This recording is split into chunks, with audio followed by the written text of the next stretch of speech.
Hello, everybody out in government secrets land. We have an exciting episode for you today, folks. It's going to be a big bang boozle, a big doozy. Doesn't make any sense what I'm saying, but you get it. You kind of get it. Thank you, everybody watching on my YouTube, on Lee Camp's YouTube. Of course, if you are watching on one of our YouTubes, please subscribe to the other guy's YouTube because that helps all of our analytics. And of course, people watching on the Rockfin. Folks, know that if you sign up for Rockfin Premium, you get access to all of my premium content, Lee Camps, and everybody on Rockfin's platform. And we have bonus. You can see scrolling right below is the patreon.com/government secrets, where we have bonus content. We have a bonus clip this week that we already pre-recorded. We can't do it live immediately following the show, but we will be posting it immediately following the show. As we usually do, the Patreon bonus is what we call the Twigs of This Week in Government Secrets. And it's going to involve, I don't know, some fun stuff that happened in front of the UN 20 years ago, about a country in the Middle East. When America was once again telling the truth and being honest to the world. But let's get into it. Let's do our episode today. Here we go, citizens. Like, share, subscribe. Holly and Blaze Everwolf are our moderators. And on whatever platform you're watching, and sharing this out on social media always helps us, of course. So, and all those analytical things help. Here we go. Hello, everybody. My name is Graham Elwood, and you are watching and listening to Government Secrets with the two most censored comedians in the world, Lee Camp and Graham Elwood. Oh my God, Graham, what are you doing watching me through my computer? I love it. I just like awkward. Watching. Hi, Lee. What are you wearing? Can I comb your beard? Please do that. Why have they not created that technology? Come on, Apple. Why can't you comb people's beard through the screen? I just want to comb your hair. I want to comb your beard, Lee. I just want to make sure your beard hair is nice. And I want to fix your Superman curl, which is really failing today. It really fell apart. I don't know what. I don't even know what it is anymore. It's more just like a weird semicolon thing. You know what it is? It's Count Chocula today, I think. It is. We are very Count Chocula. We are very Count Chocula, whatever. Yeah, it's very Count Chocula today. So, folks, we have a fantastic episode. We're going to talk about all the fun things that happened from Agent Orange. And there's more secrets involving an Agent Orange. If you don't know about that, we're going to uncover that today.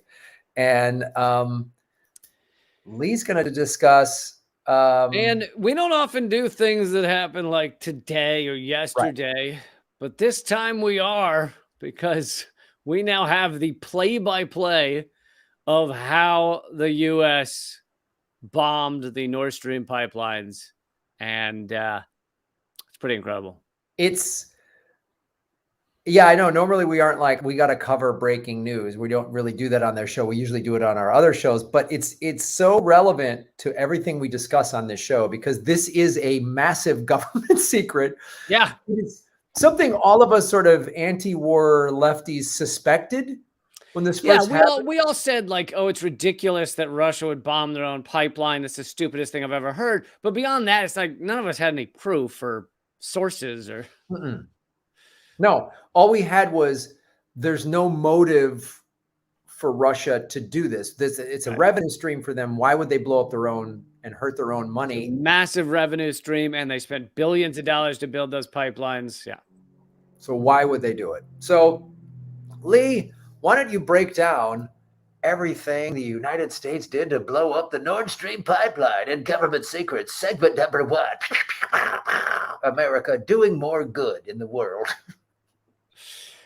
All right, so this is coming from Seymour Hersh, which many people may know. He is a Pulitzer Prize winning. He's considered one of the best journalists America has ever created. This is the guy who revealed the My Lai massacre, among other things, in Vietnam. He covered Watergate.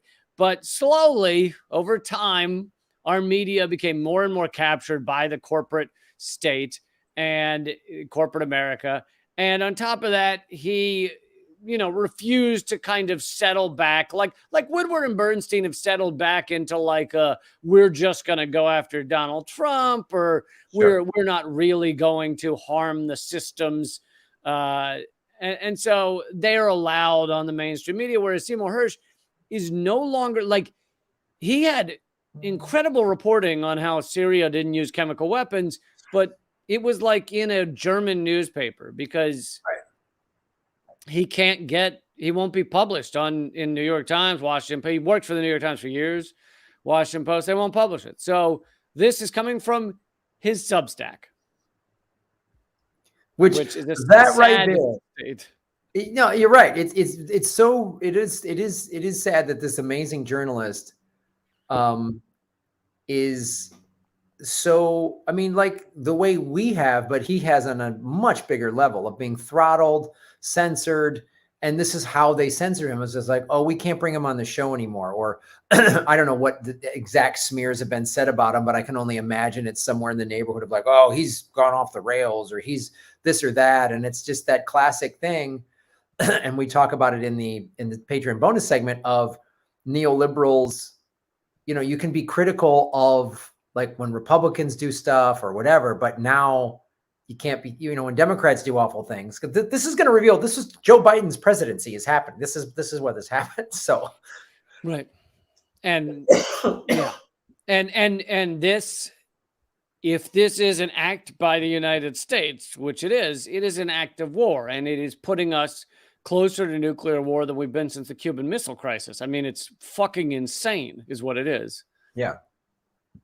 So last June, Navy divers operating under the cover of a widely publicized midsummer NATO exercise known as Baltops 22 planted the remotely triggered explosives. I'm sorry, Baltops 22 is the name of my OnlyFans account, but please go ahead. I'm sorry.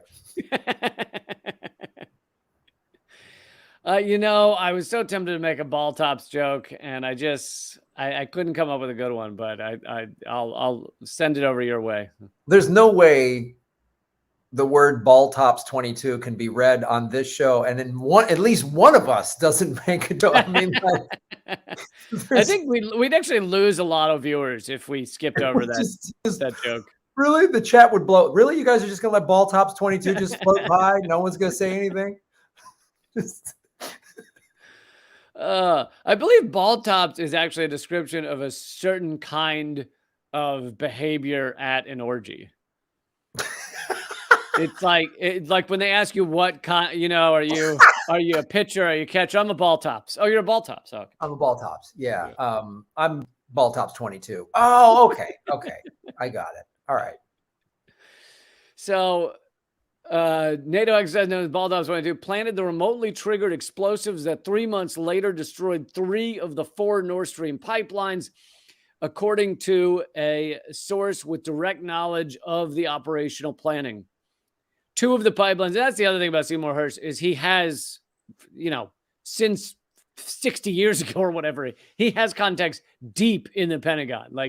And he also revealed how Obama was lying about the way they killed Osama bin Laden. But anyway.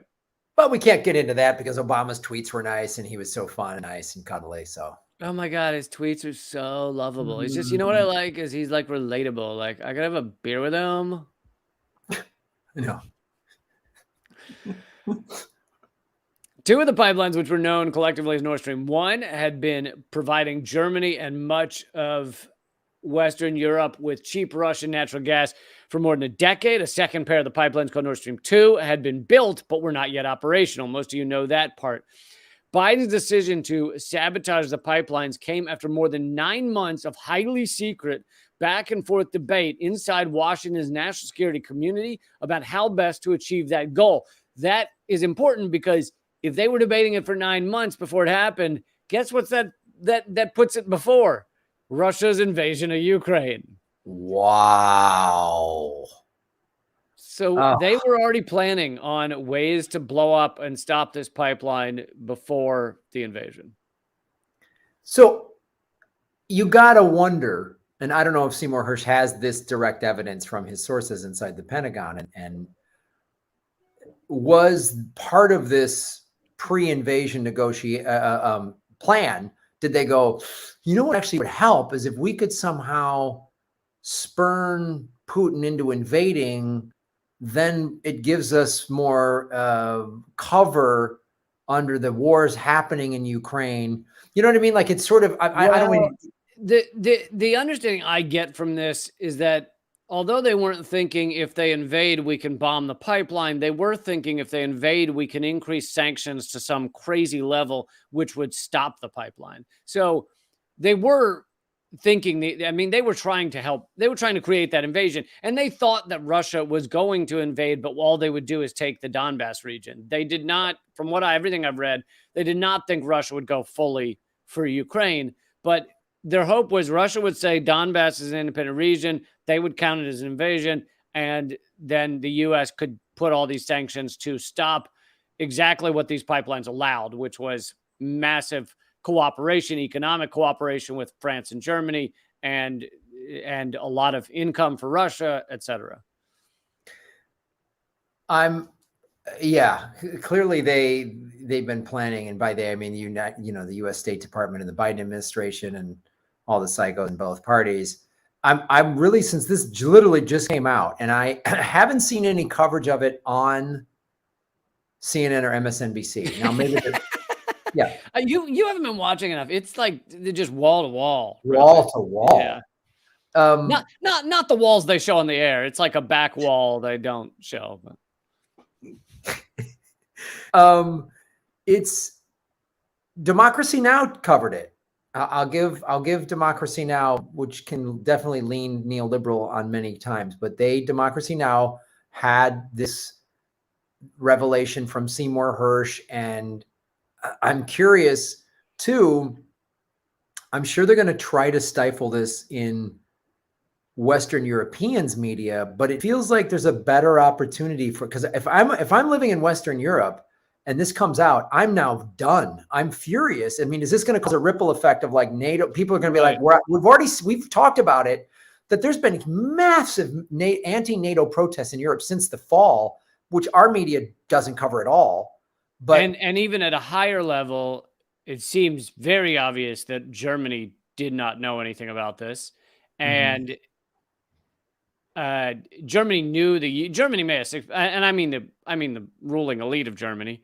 Germany may have suspected it was the U.S., but I think they didn't have any evidence. They knew the U.S. wanted to stop the pipeline because that was said publicly, but I don't know that this could change something with Germany. I don't know. But. Yeah, I mean, I feel like they're going to try to stifle this as much as they can here, but it's not. You can't stifle this everywhere, and I don't think it's not going to do. Americans aren't going to like get up and mass in the streets and protest. I just don't see them doing that because of this. But I see this happening in Europe where it's already all out there except you and me. We had to do this live stream, so I'm not on the streets with them. But every American is marching right now, right? Just like they did when Edward Snowden, and WikiLeaks, right? They're all. So the pipeline had been a boon for the German economy, which enjoyed an abundance of cheap Russian natural gas. America's political fears were real. Putin would now have an additional and much needed major source of income. The oil and gas is estimated to be upwards of 45% of Russia's income. Mm-hmm. And Germany and the rest of Western Europe would become addicted to low-cost natural gas supplied by Russia while diminishing European reliance on America. And again, this is just more evidence for what many of us have been saying, which is one of the other reasons that this proxy war in Ukraine was created by the U.S. is to stop European cooperation with Russia, because Europe was becoming their own thing a little bit. Like, they didn't need America. I mean, America's a dwindling empire. We're late-stage capitalist, and we're losing our hegemony. And Europe was becoming more independent. And especially Germany and France, the two really biggest powers, they were allying with Russia on certain things and getting their energy there. And And yes, there's a money aspect too. America gets to now sell all that oil and gas to Europe, but I think that's a smaller issue of like putting them back in their place as like vassal states to the United States. Yeah, and to the point of America's now profiting. I remember I did a video on this roughly a year ago, where Biden said, we got to sanction Russia. And he said in his speech, like, now Western Europe can buy American natural gas. And it was revealed that our costs are more expensive. And I mean, yeah. And here we are. And when I was in Europe in October, when we were doing shows, they were like, they had just announced that, I was in Paris, and a friend of mine in Paris is like, oh, they just announced we can't have, it's in centigrade, but the equivalent of our heat over 67 degrees in the winter. And now, I mean, just here in LA, I just got my bill for gas, and all across Southern California, there's like protests outside the gas company, outside of City Hall. Like, there's this huge protest, like the gas prices are through the roof, and the gas company cited some whatever Ukraine. So you see, like, I'm bringing all this up to show this is why they did this, because it's like, oh, now we can make Western Europe not think they won't be financially independent anymore. We're also going to cripple Russia's revenue stream, and we can overcharge everybody for our natural gas. And you said and so all these sanctions in Russia. So who's being hurt by America's sanctions and everything and blowing up the Nord Stream? Western Europe. Oh, and Americans. Americans are being hurt by this. So meanwhile, the ruble has gained 8% on the dollar and something like far more than that on the euro. No. Oh, right. And I've talked to two different friends of mine who live in Russia, and they're like, we don't really feel the sanctions here. We don't, like, the Russian economy is doing well. People are, one guy said that some of his Russian friends, young men, guys, are like, have split. They're like, they moved out of Russia because they didn't want to be drafted into the war. And they're like, I don't want to go fight in Ukraine. So there's some of that, but there's also a lot of Russia that are being propagandized as well. But overall, the US sanctions it's not affecting Russia. It's affecting Western Europe and us. Yep. So,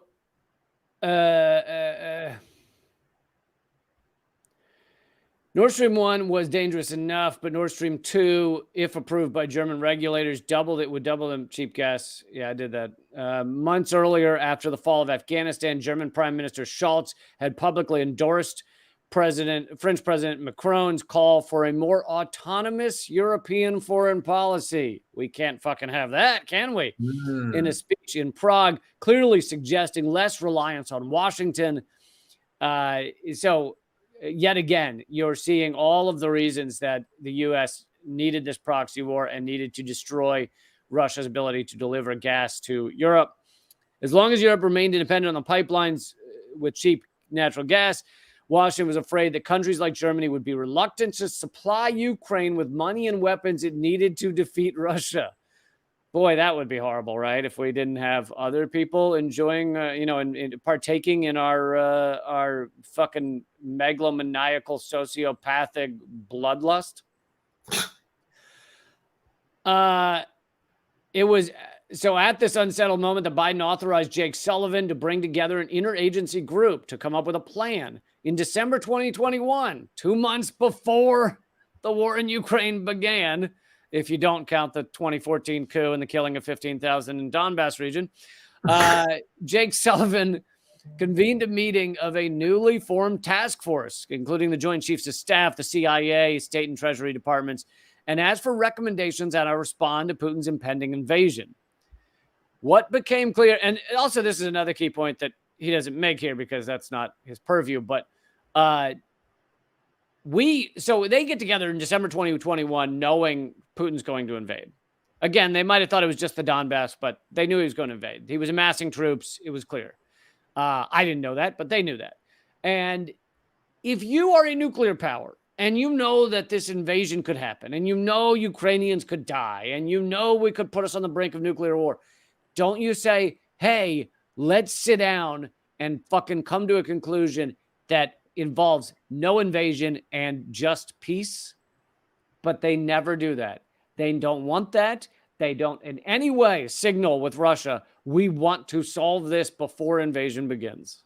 No, invasion's good for business. I mean, pushing Russia into an invasion is like, let's back Putin into a corner so he has to do this. And again, they underestimated him. They thought he would just maybe invade Donbass again. They didn't think he was going to invade the whole country and turn it into a big war. And it's like, let's find the peaceful solution isn't anywhere on anyone's list in the Pentagon or the State Department or whatever idiot is in charge of whatever moron party is currently running this dumb, awful hellhole called America. And it's like, these guys, I'm really curious, and I don't, maybe I'm being overly optimistic here. So I don't want to hold out hope, because you can't hold out any hope for anything in this country. But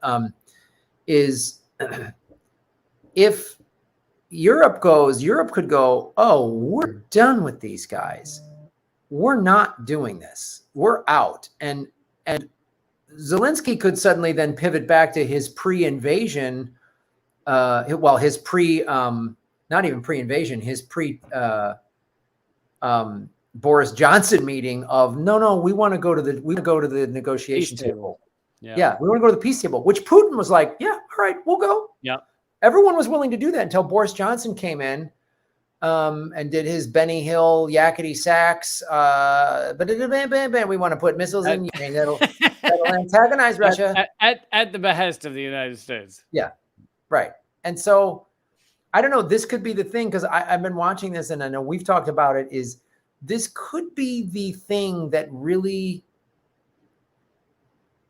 isolates America. America wants to think, oh, Russia's isolated. It's kind of not. And everyone's a little sick of America, but just has to deal with it. And you're making it, you're blowing up a pipeline. That's the other thing. And it signals to the entire world, oh, this is allowable even when you're not at war with a country. Yeah. You can just go around blowing up their infrastructure. And it's not war. That sounds like an act of war. It's a complete act of war. I mean, if Russia did this to one of our pipelines, that would be it, man. It would be, nuclear weapons would fly, it seems like. At the very least. So honestly, we should all be sitting here thanking Russia just with everything we have that they didn't then respond with a nuclear missile.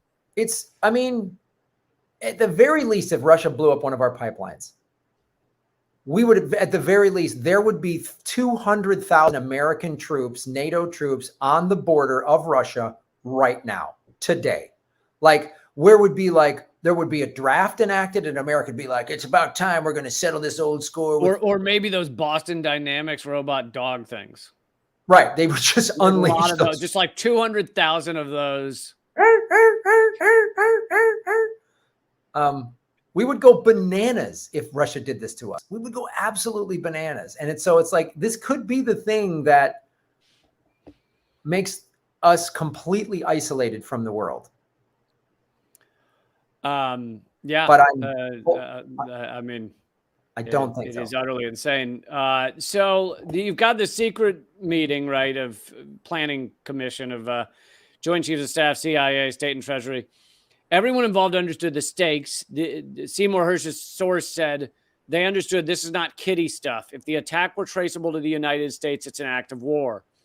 Throughout all the scheming, the source told him, some working guys in the CIA and State Department were still saying, don't do this. It's stupid and will be a political nightmare if it comes out. Yeah, you think? You think? Really? Nevertheless, go ahead. I was just going to say the same joke. Like, this will be a political nightmare if it comes out. I don't know. It seems like. Nevertheless, in early 2022, the CIA working group reported back to Sullivan's group by saying we have a way to blow up the pipelines. February 7th, Biden defiantly said in a press conference, and so several in the working group were shocked by this. Biden goes out in the press conference, and I have this ready to play if you want to play it. Let's play this. I'm sure this will be a really smart, coherent speech, Joe Biden. Many people have seen this line before, but he's asked about stopping Nord Stream 2 and how would you stop it? Again, then there will be no longer a Nord Stream 2. We will bring an end to it. How will you do that exactly? Since the project and control of the project is within Germany's control. We will, I promise you, we'll be able to do it. Schönen Dank für. And look at that smirk. Wow. I mean, if I'm living in Germany, I'm like, we're done. Like, we're done with America. I mean, I promise. This is the president of the United States saying, I promise you. And she asked this very poignant question: how? It's within Germany's control. How is the United States going to do this? Yeah, it's not yours to stop. Yeah. Wow. So, but I found this part really interesting. So apparently Victoria Nuland, she's the queen of all things Ukraine, helped create the US-backed coup there, the kind of part of the mastermind group that came up with funding and arming Nazis. Anyway, she also apparently said either that day or the following day in front of the press that they were going to stop the pipeline if Russia invaded. And with Biden, many people have played that clip and go, oh, Biden slipped up. Oh, wow. I can't believe Biden said that. Wow, he shouldn't have said that. And it seemed like a slip or like just poor politics that he revealed that.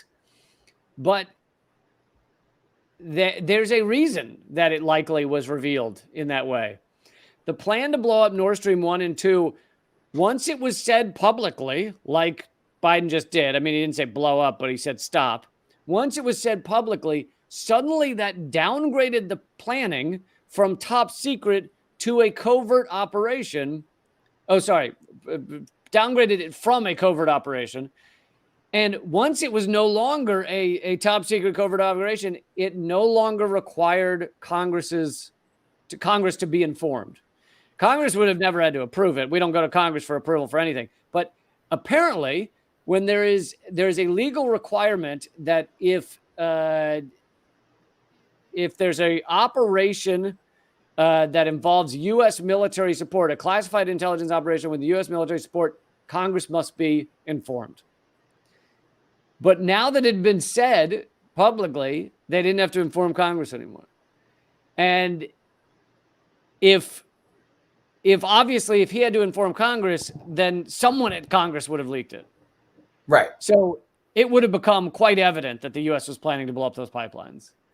And so now it seems that Biden and Nuland were sent out to specifically do that on purpose so they would not have to inform Congress.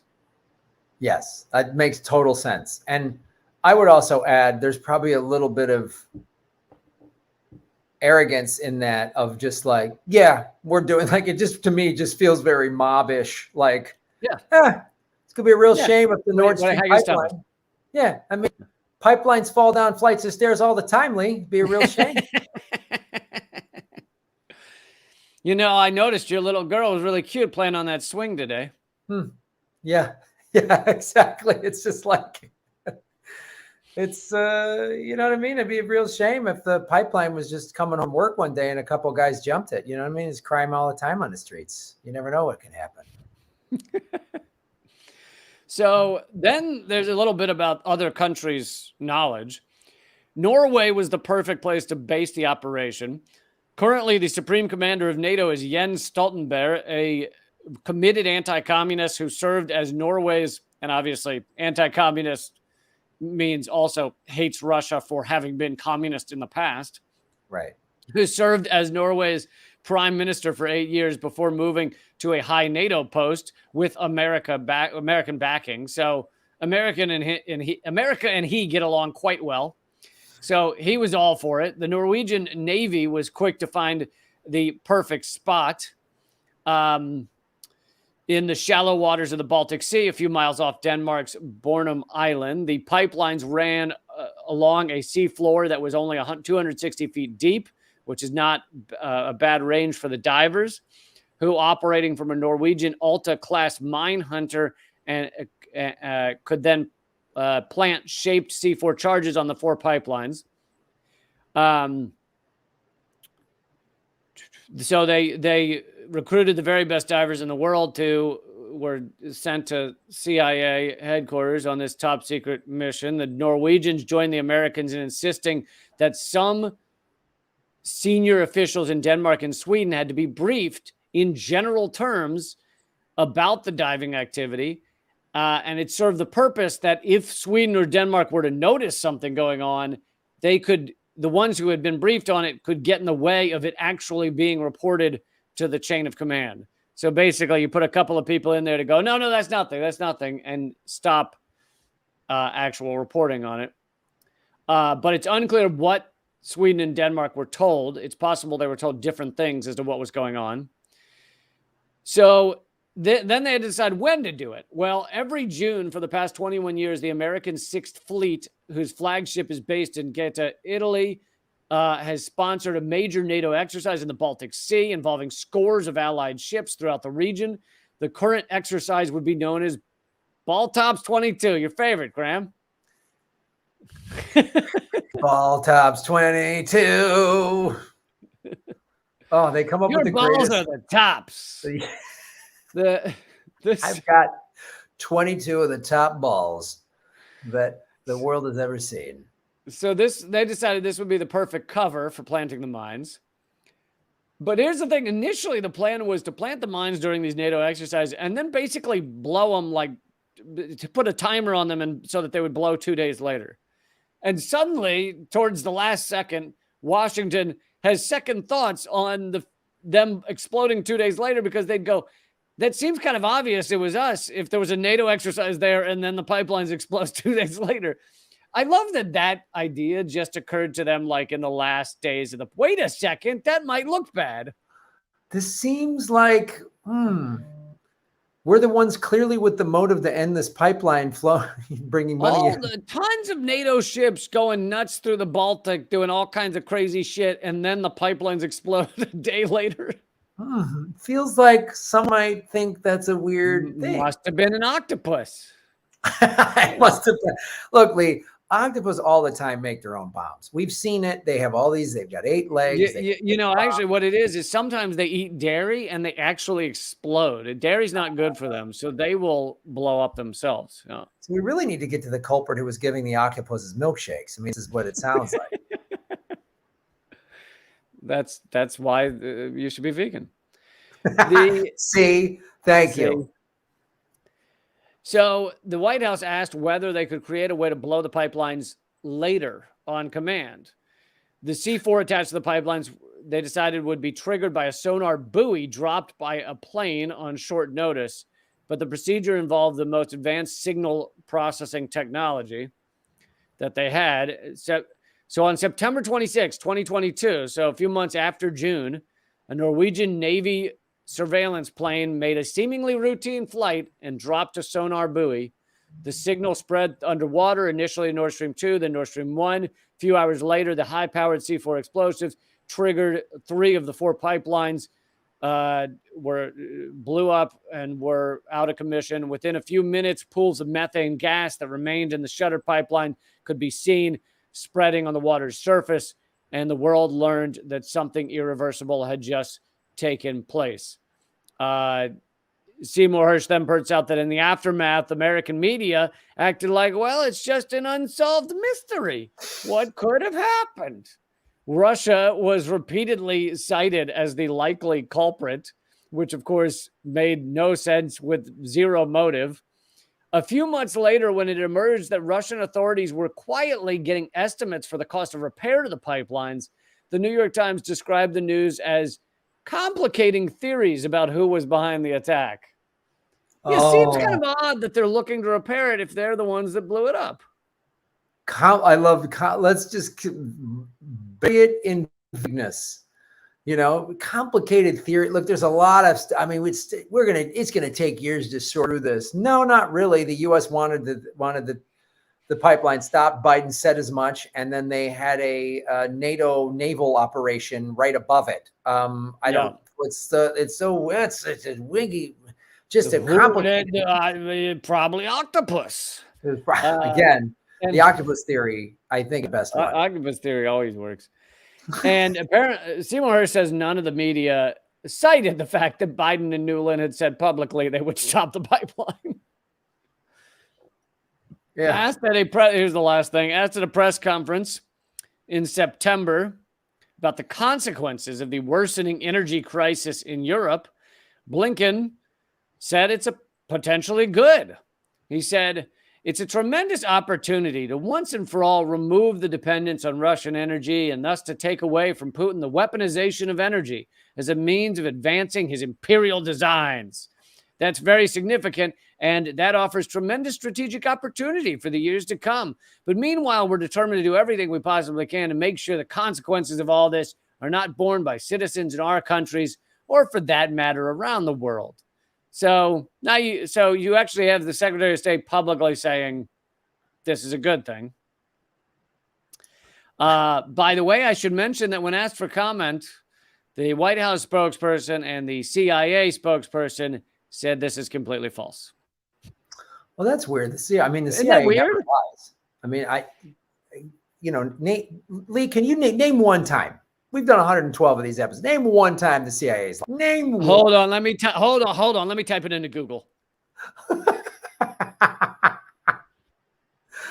Like any statement the CIA ever gives, the media, if they were actually doing their jobs, would go, just the CIA said this, and then halfway through reading it, there should just be a stamp that just goes bullshit, like just right across the screen. There's no.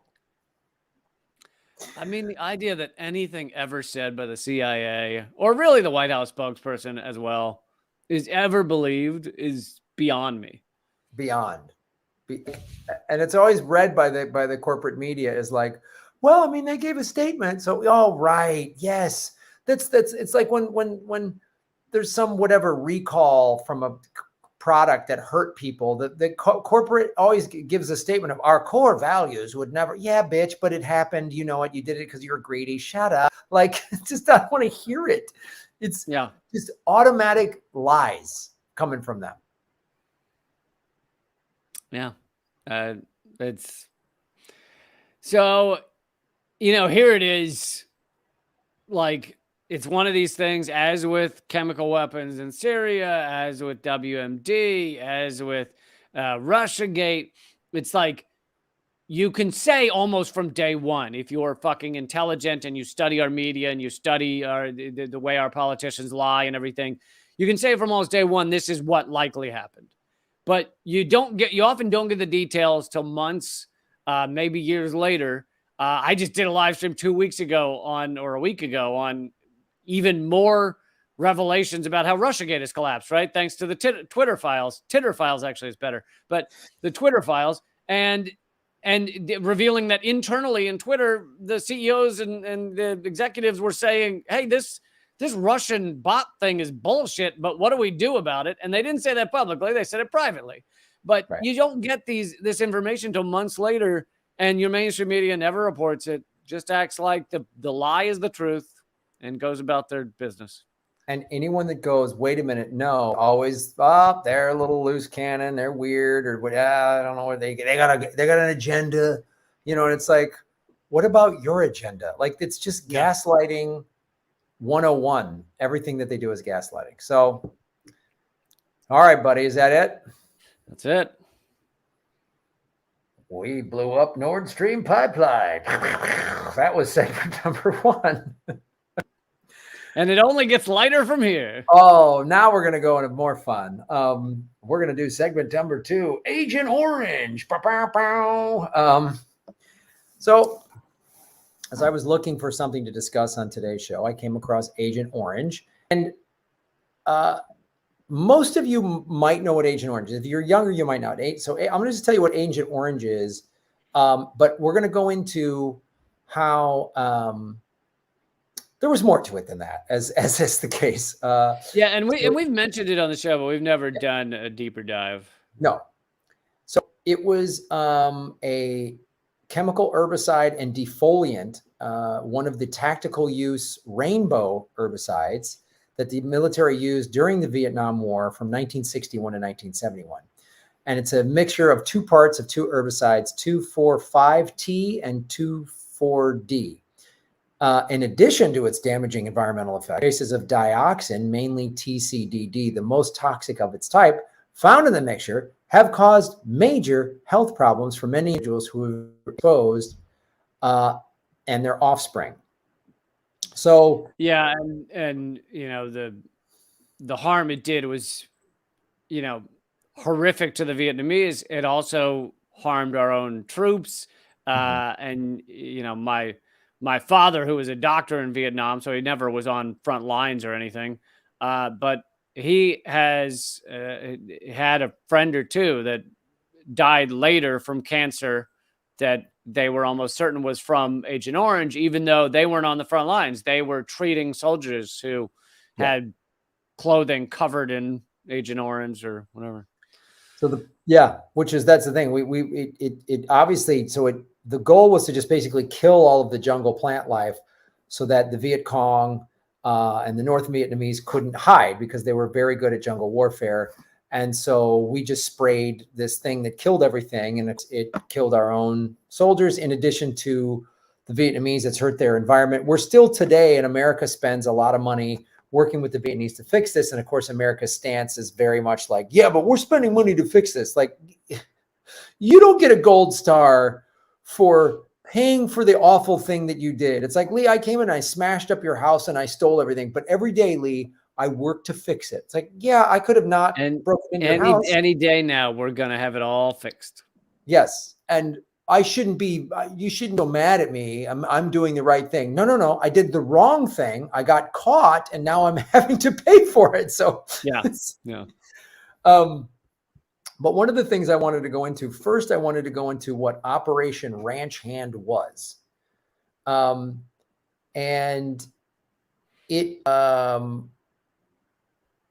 Operation Ranch Hand was the operation during Vietnam from 62 to 71. And it was largely inspired by the British's use of Agent Orange during the Malayan emergency of the 1950s, which I didn't know, but it's another time like imperialist colonizers messed with a third world country for resources. So I don't even know about what British. We can never exhaust that list. So there's never a moment like I know all of the times imperial forces have destroyed native populations. I got the one saving grace is anytime I do, I want to talk about Agent Orange, I realize, there's 3 or 4 separate episodes I could do now. We could do a whole segment on the British in Malaysia in the 1950s. We can talk, I mean, like it just spins off. There's like a layer of evil after evil after evil. So it was part of the overall herbicidal warfare program during the war called Operation Trail Dust. Ranch Hand involves spraying an estimated 19 million US gallons, which is 72,000 meter gallons, whatever it's called, meters, metric somethings, of defoliant and herbicides. Meter gallons. Meter gallons.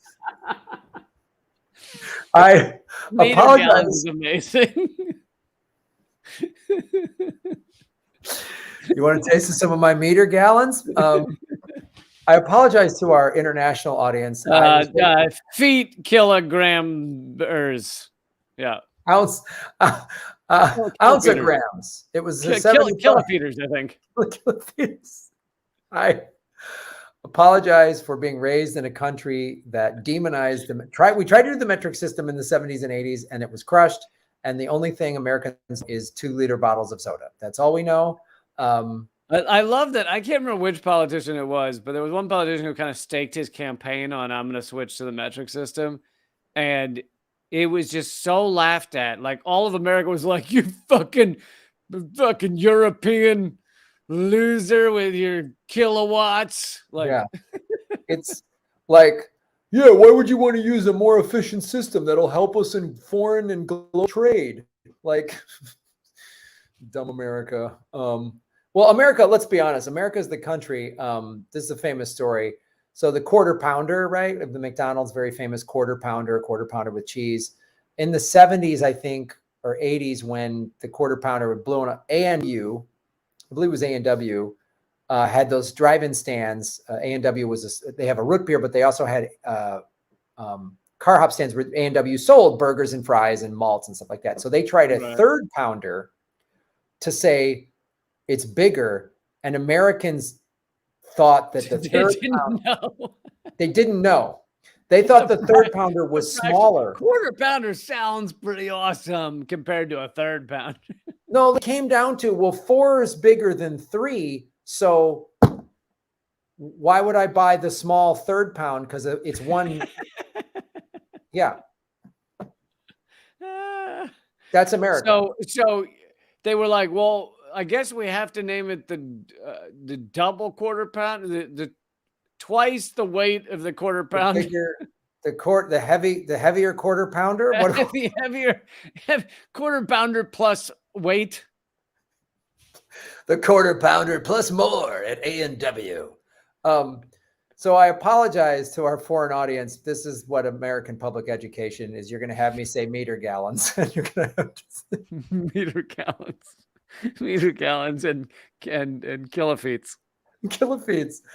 So as I said, it was 19 million U.S. gallons, or 72,000 meter gallons of defoliants and herbicides over rural areas of South Vietnam in an attempt to deprive the Viet Cong of food and vegetation cover.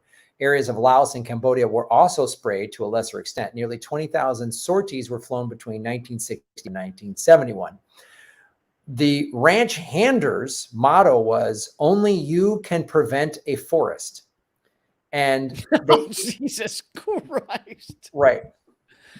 Why not combine our fucking genocide we're perpetrating in like a fun kid slogan? Yeah, and you know what? I'm going to actually show you this. So this is from the Wikipedia page, but they took one of those. So for those of you who might not know, this was a Smokey the Bear campaign in the 50s and 60s and 70s, even 80s, of like, he would say, only you can prevent forest fires. So they took this educational tool that was to help kids learn about preventing forest fires, and then they did this. Only you can prevent a forest. That was what they did. Christ. And then these are what the planes First look like. of all, I feel like that's copyright infringement. Secondly, I feel like you got to get Smokey to sign off on that. Yeah, I think they went to Smokey like, look, friend, I don't want us to age back in your backyard, so why don't you just shut up and put your face on this poster? Third, I feel like the response should be, only you can prevent imperialism. So they, took a good PSA that helped me as a kid remember that. And anytime I ever went camping, I got to make sure we don't start a fire. And my parents would be like, remember what Smokey the Bear said? But in Vietnam, it was like, hey, remember, kids, this is how you destroy an economy and poison its people and our own soldiers. So only you can poison the children of Vietnam. God. During the 10 years of spraying over 5 million acres, which is 20,000. Graham, you should probably just stop giving the other numbers. which is 20,000 kilograms. It's 20,000 meter yards of forest, and 50,000 acres of crops were heavily damaged or destroyed. Around 20% of the forests of South Vietnam were sprayed at least once. Vietnam, by the way, is the size of about Massachusetts. Can you translate Massachusetts into European measurements? The size of Cornwall. It's the size of a kilo Cornwall. It's the size of a Walesogram. It's the size of a Walesogram. The size of a footy stone. You know what's funny is, where is it? In England, they actually say you weigh like something stone, right? So there they actually use something less, like something as stupid as our stuff. Well, that's the beautiful thing about England. They try to outstupid us at every turn. I mean, they really try to outstupid us, and they've gotten close, but you can't outdumb America. We're the number one dumb. Like, that's something I take great pride in.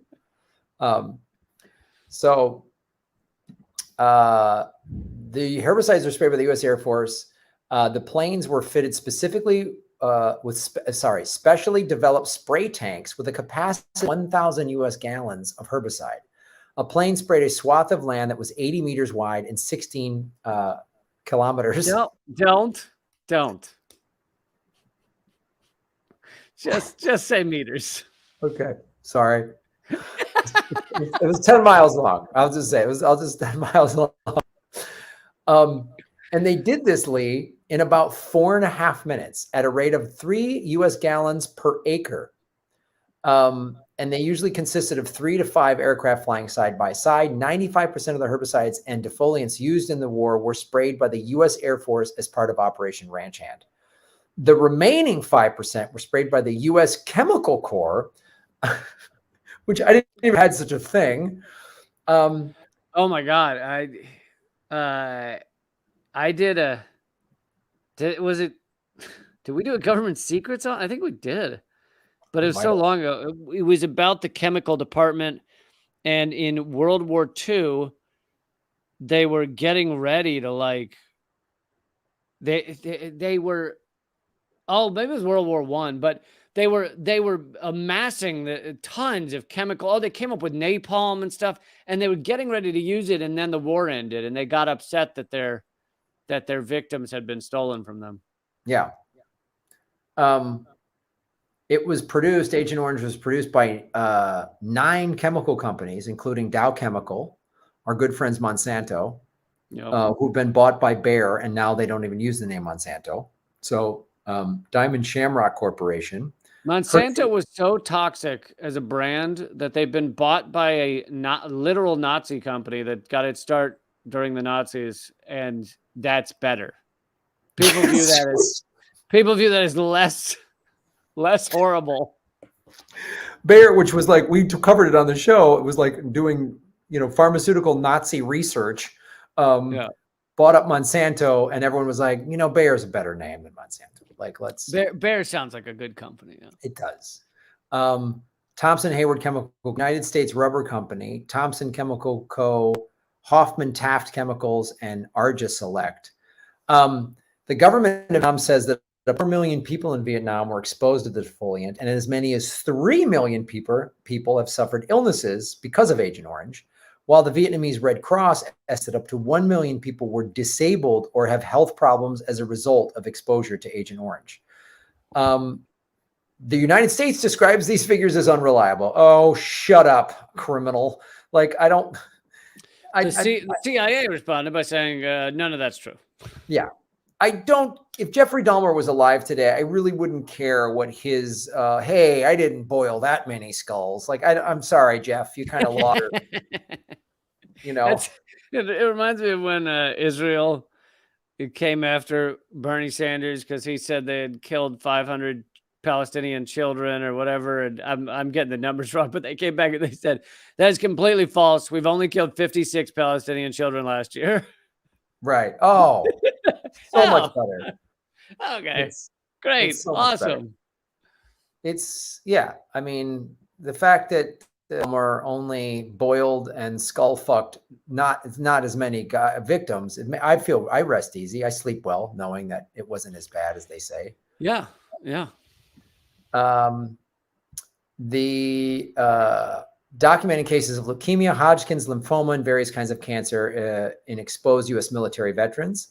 An epidemiological study done by the Centers for Disease Control and Prevention showed that there was an increase in the rate of birth defects of children of the military as a result of Agent Orange. Yep. Over 3.1 million hectares of forest were defoliated. Defoliants eroded tree cover and sending forest stock, making reforestation difficult in numerous areas. Animal species diversity is sharply reduced in contrast with unsprayed areas. And so there's a bunch of legal actions that have happened. But I want to go to this. Lee, Yes. It was not the first time the United States has used Agent Orange. Really? Yeah. They started using it in the 1940s. Do you want to know where? Yeah. It was produced in the United States from the late 1840s and was used in industrial agriculture and also sprayed along railroads and power lines to control undergrowth in forests. So we started using it in America.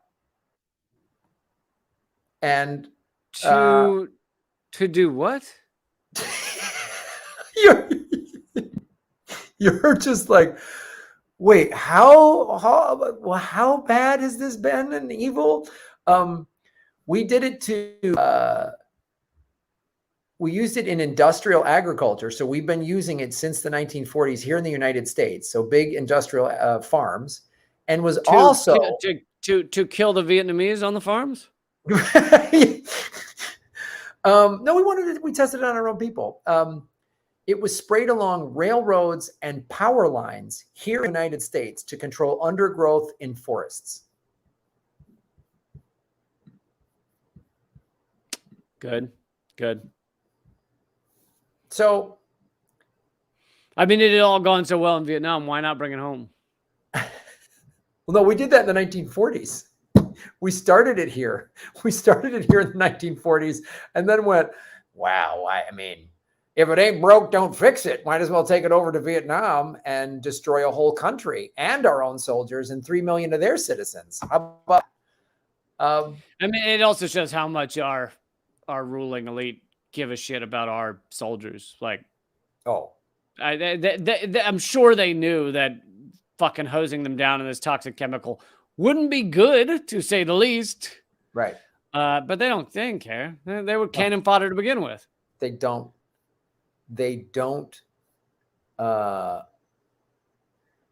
care. And this goes back to herbicides were developed as part of efforts by the United States and the United Kingdom to create herbicide weapons during World War II. In 1943, the United States Department of Army contracted botanist and biothist Arthur Galston, who discovered the defoliants used in Agent Orange, and his employer, University of Illinois at Urbana-Champaign, to study the effects of D4D and D4T on cereal grains, including rice and broadleaf crops. While a graduate and postgraduate student at the University of Illinois, Galston's research and dissertation focused on finding a chemical means to make soybeans, flour, and fruit earlier. He discovered that both the 2,3,5-triazoxalic acid, TIBA, would speed up the flowering of soybeans, and that in higher concentrations it would defoliate the soybeans. From these studies arose the concept of using aerial applications of herbicides to destroy enemy crops to disrupt their food supply.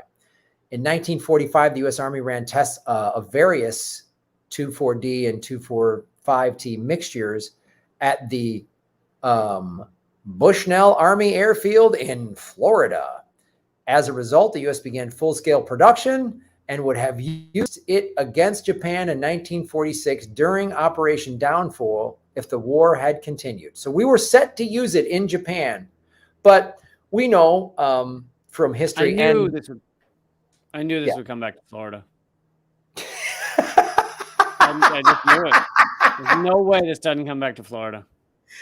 Florida has such a tangled web of problems that it's not surprised that Agent Orange was somehow involved.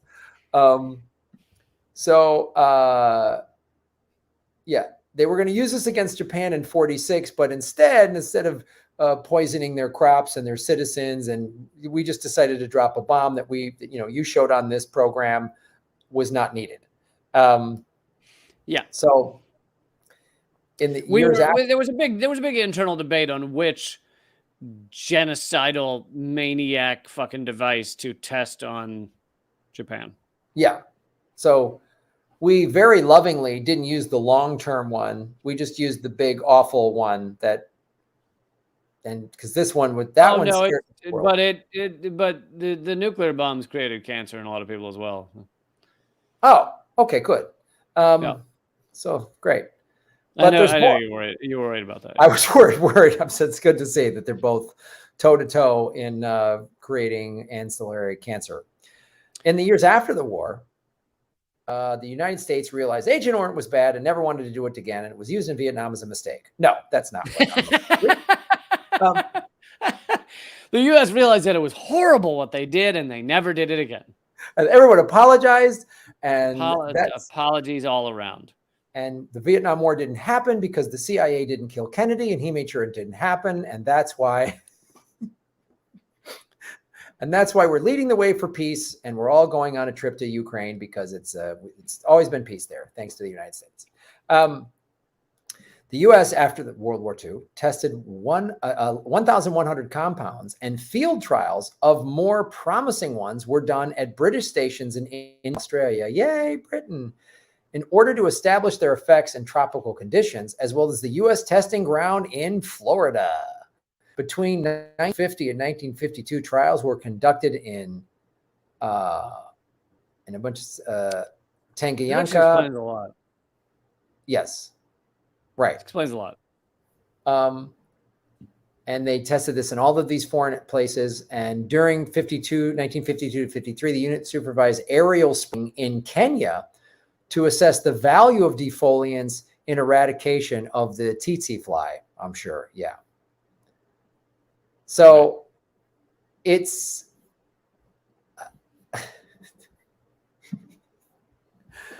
again, it started way before, and we tested it. We used it just in agriculture. We used it to clear a way for rail lines, and we tested it on our own military in Florida in the 50s, and we tested it in other poor countries. So also, it is you can find it in moderate amounts in Frosted Flakes. No, I'm just kidding. I wouldn't be surprised. Yeah, I'm just kidding, but it would surprise me. They found out it was tangy, you know. Yeah, if that were to happen and they found out, which we're not saying it is, we're just joking. But if they found out there was something in Frosted Flakes that was like arsenic or whatever these 4D chemicals or tea, whatever, they would go, ooh, maybe we should start spreading. Then they're going to start, dropping Frosted Flakes over Venezuela or whatever country won't give us their resources. Yep. So that's the United States' rich, long history of Agent Orange. United States, the champion of murder.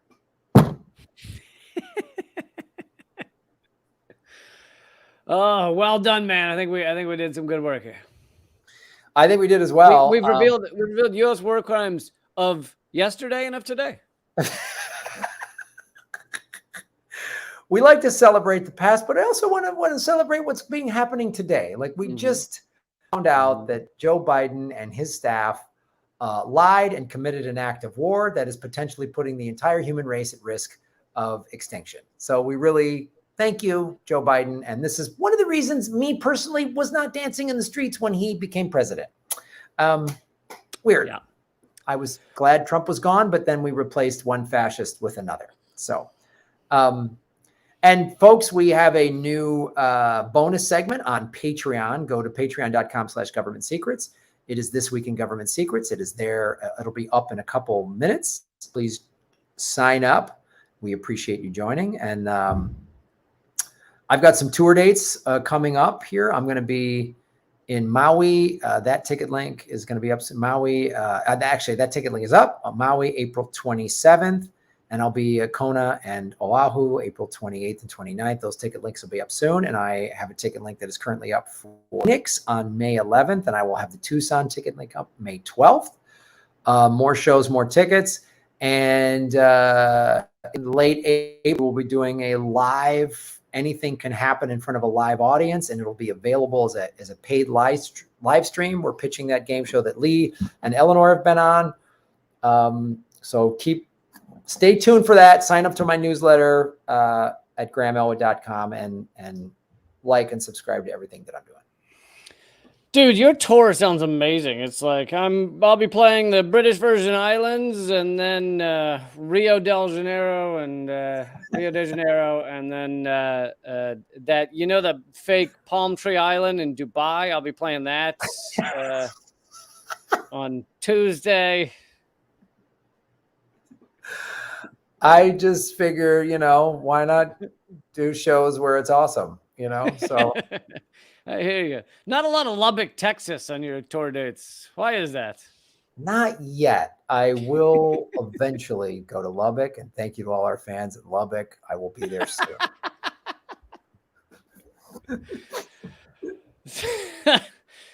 Well, folks, I have lots of good stuff at leecamp.net. New episode of Most Censored News, where I reveal the top 10 ways you know that the United States is a rogue nation out of step with the entire world.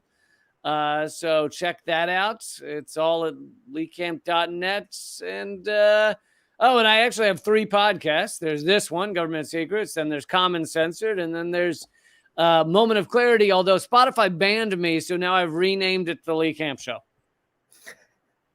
God, what is there a platform you haven't been banned on? I mean, I have a LinkedIn Live hour that actually is running pretty strong. I'm actually one of the top live streams on Friendster. So, oh no, Friendster is great. My Friendster audience is just blowing up. That was funny. I mean, I shouldn't talk. I can't live stream on TikTok anymore. wait, what did they? Because we said the word Nazi. Yeah, we were live streaming this show on TikTok, and we talked about Nazis being bad, and they just said you can't say that word.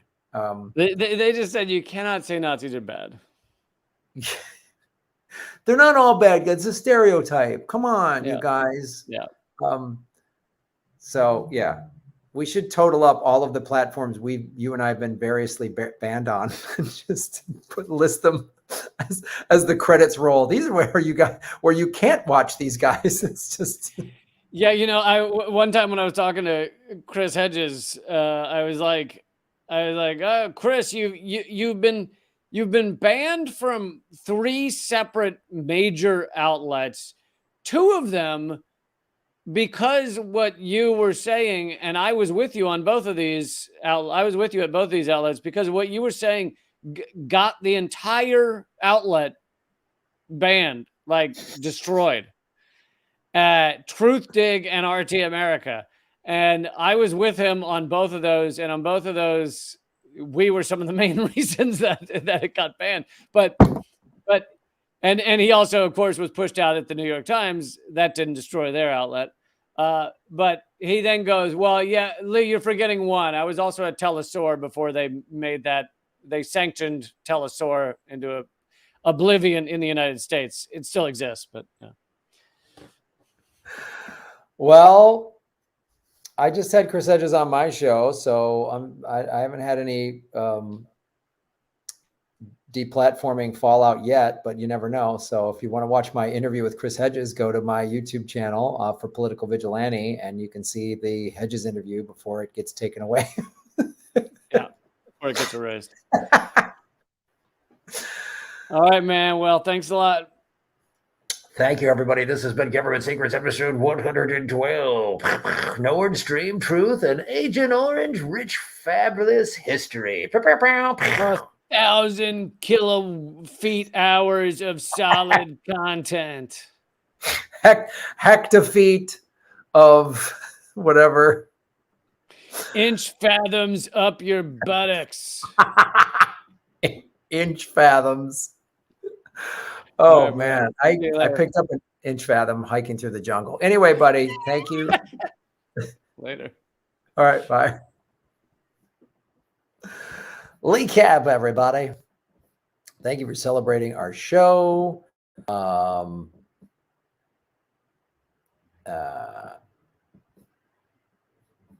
That's right.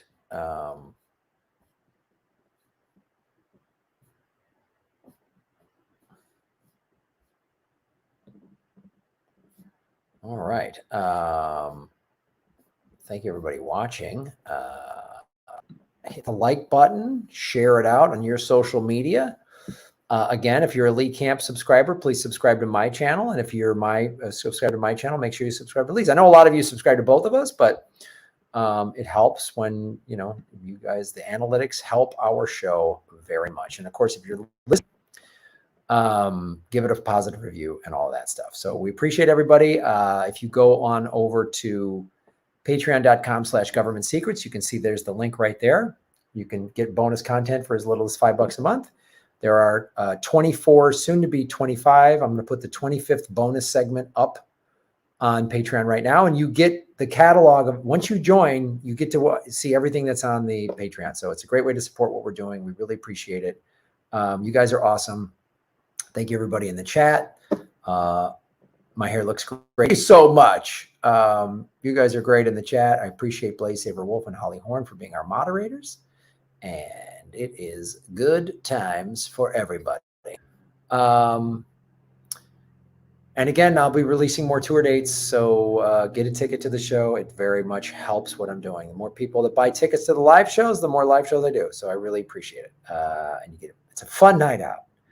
Thanks everybody for watching, and we will see you. I will be live again Monday afternoon.